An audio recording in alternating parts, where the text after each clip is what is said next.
Hinamak na manugang. Kabanata 116. Inikot ng Rolls-Royce ang mga gulong nito at naghagis ng alikabok kay Han Qiang. Nabulunan si Han Qiang sa alikabok at hindi man lang nag-abala na panasan ito.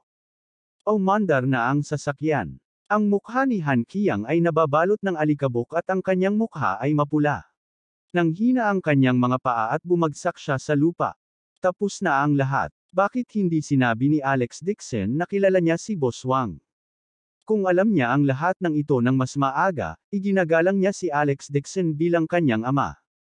Mabilis na sinabi ni Liu Jianhuo, Manager Han, tawagan ka agad si Alex Dixon. Baka mahikayat mo siyang bumalik. Tila nagising si Han Qiang mula sa isang panaginip. Wala siyang pakialam na punong-puno ng alikabok ang suit niya at mabilis niyang kinuha ang phone niya. By the way, I have to apologize to Alex Dixon. No matter what, I have to invite him back. Nang ilabas niya ang kanyang telepono, nagring ang telepono ni Liu Jianhuo. Inip na kinuha ni Liu Jianhuo ang telepono. Pagkatapos makinig sa ilang salita, tumingin siya kay Han Qiang na may pag-aalinlangan. Manager Han, sinabi ng botika na ipinadala nila ang mga halamang gamot sa bahay ni Boss Wang. Ang kabuuang halaga ng mga halamang gamot ay 150,000. Gusto mo bang magbayad ng cash o ilipat ang pera? Mabilis nilang ipinadala ang mga halamang gamot. Natigilan si Han Qiang. Sinabi ng manager ng tindahan na siya ay partikular na nakakita ng isang paghahatid mula sa parehong lungsod. Ayon sa layo, ito ay may hahatid sa loob ng 15 minuto. Huminga si Han Qiang at galit na tumayo. Sabi niya, ngayon ay nawala na ako ng puhunan at nasaktan si Boss Wang. Kahit na ibigay ko sa kanya ang halagang ito, ibibigay ko ito sa kanya ng libre. Sino ang humiling sa iyo na ipamigay ka agad ang halamang gamot? Medyo hindi nasiyahan si Liu Jianhuo at sinabing, hinihiling mo sa akin na ipadala ang medicinal herb. Huwag mong sabihin sa akin na ayaw mong bayaran ang bill ngayon. I didn't get the investment. This 150,000 is equivalent to a waste. The company will not reimburse me for this money. Sa sobrang galit ni Han Qiang ay napabuntong hininga siya, sa ganon karaming pera. Ano ang gusto mong gawin ko? Hindi ka magbabayad sa halagang ito, hindi ba? Tinitigan siya ni Liu Jianhuo. Nang makitang nag-aaway silang dalawa, mabilis na sinubukan ayusin ni Song Chun. Manager Han, bakit hindi mo hilingin sa isang tao na pumunta sa Wang family para kunin ang mga halamang gamot? Nag-alinlangan si Han Qiang. Na-offend na niya si Boss Wang. Kung pupunta siya para kunin ang mga halamang gamot ngayon, tiyak na mas lalong magpapalala ito sa impresyon ni Boss Wang sa kanya. Ngunit kung hindi niya makuha ang mga halamang gamot, hindi siya bibigyan ng kumpanya para sa gift fee. 150,000 ay katumbas ng kanyang sweldo sa loob ng isang taon. Ang halaga ay hindi maliit. Kinagat ni Han Qiang ang kanyang mga ngipin at sinabing, tatawag ako at hihilingin ito. Kung ikukumpara sa mukha, mas mahalaga ang pera. Inayos niya ang sarili at kinuha ang phone niya. Kinakabahan niyang dinial ang numero ni Boss Wang. Napabuntong hininga sina Song Chun at Liu Jianhuo. Hindi man lang sila naglakas loob na huminga ng malakas. 7 o 8 sunod-sunod na tumawag si Han Qiang bago nasagot ang telepono. Mabilis niyang sinabing makapal ang mukha, Boss Wang, ang halamang iyon ngayon lang. Ikaw si Han Qiang, tama ba? Ako ang driver ni Boss Wang. Ayaw niyang sagutin ang tawag mo. Sabi ni Boss Wang, masyadong basura ang batch ng medicinal herbs. Hiniling niya sa isang tao na itapon ang batch ng medicinal herbs sa ilog. Maaari kang pumunta at kunin ang mga ito. Nang matapos magsalita ang driver ay ibinaba na niya ang telepono. Ano? Nakaramdam ng pagkahilo si Han Qiang at halos mawala ang pagkakahawak niya sa telepono. Tumutulo ang malamig na pawis sa kanyang noo. Napatulala din si Liu Jianhuo. Mabilis niyang hinawakan si Han Qiang. Ano naman ang halaga ng mga halamang gamot?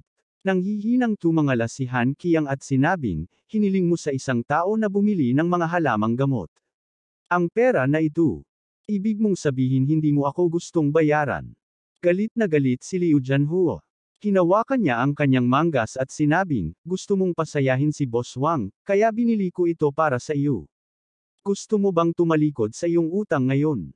Kung hindi mo ibigay sa akin ang perang ito, huwag mo akong sisihin na walang pakialam tungkol sa mga kaklase ko.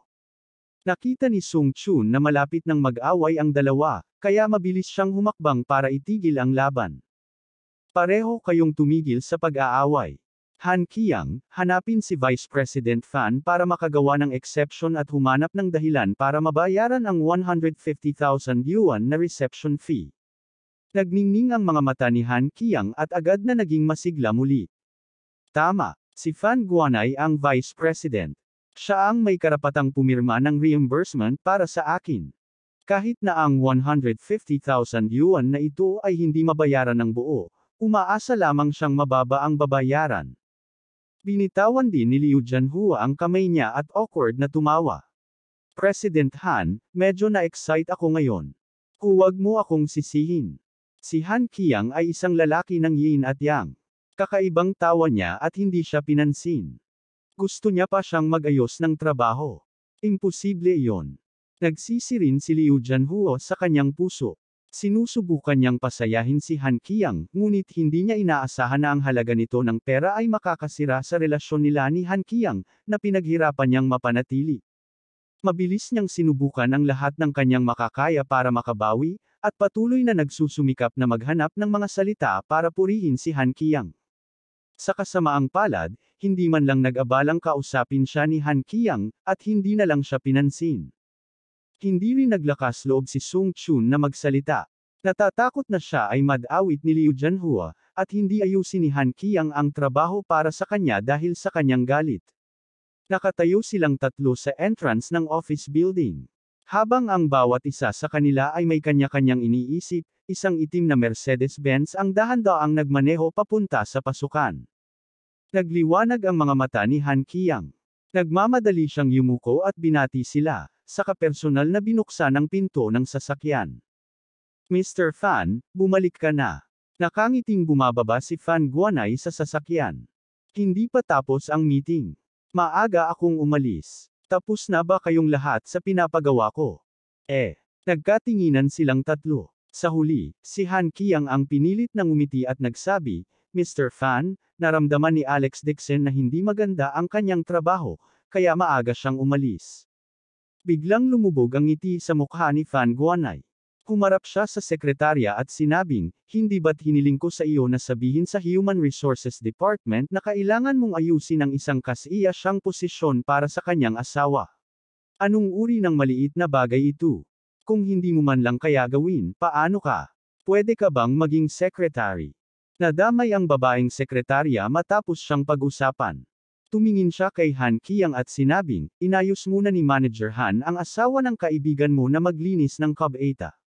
Pagkatapos ay hiniling niya ang iyong kaibigan na magluto sa construction site. Umalis sila. Hindi niya kasalanan. Bakit kailangan niyang sisihin si Han Qiang? Han Qiang, anong ibig mong sabihin? Bingi ka ba sa mga salita ko? Malamig ang ekspresyon ni Fan Guanay at nagtatanong ang kanyang mga mata. Wala. Gulong-gulo ang isip ni Han Qiang. Hindi niya inaasahan na sasabihin iyon ng babaeng sekretarya ng malakas. Hindi niya ito pinagtakpan para sa kanya. Agad niya itong binigyan ng mabangis na titig habang sumenyas ang mga mata nito. Sabi niya, pakinggan mo ang dapat mong sabihin. Kung ano ang hindi dapat sabihin, kung ano ang hindi dapat sabihin. Kung magsalita ka ng walang kaparirakan, hindi kita mapapatawad. Hehe. You dare to do that in front of me. Fan Guanay sneered and said to the female secretary, ano ba talaga ang nangyari kanina? Sabihin mo lang, huwag kang matakot. Galit na galit ang babaeng sekretarya matapos pag-usapan ni Han Qiang. Hindi siya ang nagpadala ng subordinate ni Han Qiang. Sa suporta ni Fan Guanay, agad siyang nagpalaki at sinabing, Vice President Fan, sinunod ko ang utos mo. Ipinadala ko na rin ang blueprint ni Miss Liwes. Pero hindi ito tiningnan ni Manager Han at itatapon na sana ito sa basurahan. Nang umalis si Mr. Dixon ay hindi siya nito pinadaan sa front door. Kailangan dumaan ni Mr. Dixon sa pintuan sa likod. Nagalit din si Boss Wang kanina. Pakiramdam niya ay mababa ang tingin ni Manager Han sa kaibigan niya, kaya ayaw na niyang mag-invest sa kumpanya natin. Anong kalokohan ang sinasabi mo? Laking gulat ni Han Qiang kaya tumalon ang kanyang anit. Agad siyang sumigaw ng malakas. Galit na pinandilatan siya ng babaeng sekretarya at sinabi kay Fan Guanai, Vice President Fan, hindi ko ginampanan ang aking tungkulin, ngunit hiniling mo sa Human Resources Department na magpareserba ng magandang trabaho. Balak ni Manager Han na bigyan ang dalawang ito, mga kaibigan niya kay Alex Dixon, pero hindi kay Jane. O tama, hinanap din ni Lewis Mingfeng from the Lewis Company si Manager Han. Sinarado nilang dalawa ang pinto at nag-usap ng matagal.